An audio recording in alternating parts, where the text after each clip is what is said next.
I got to look at hundreds of new tourers last year during launch season, but one of my absolute favourites was the Xplore 526. So we already know that the Explorer Group's budget brand can produce a great family caravan. But what if you like the idea of the 526's fixed bunks and side dinette, but don't like the idea of its central washroom? Well, for 2016, Explorer has the answer, with this, the new Xplore 586. It features an end corner washroom and fixed bunks. From without, not much has changed.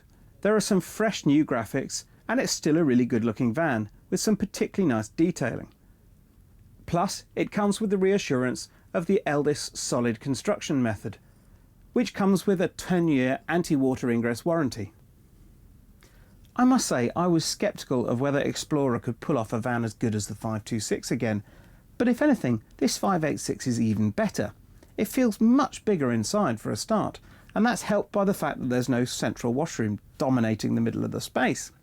It's lovely and bright and light in here too, largely thanks to this pale woodwork, which means that even though there's no panoramic sunroof, it feels really super airy in here. This lounge will seat 6, and these sofas are long enough that kids should be able to use them as single beds. But pull out the slats beneath the central chest and it'll make an excellent sized double bed too.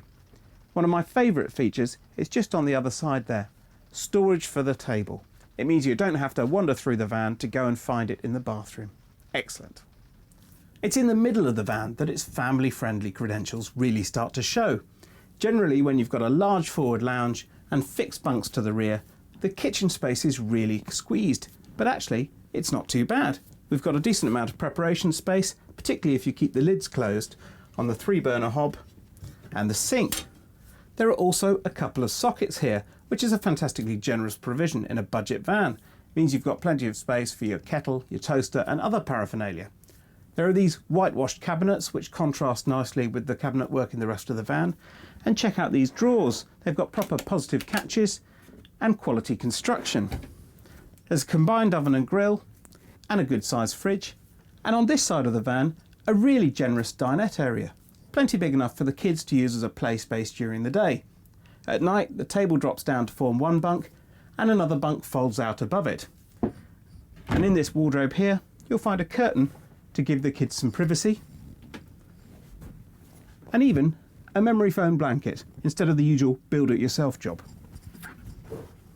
There are little privacy curtains for the rear bunks as well, which feature comfortable Ozio mattresses. And kids who like to make a den will love the fact that they can enclose the bunk completely.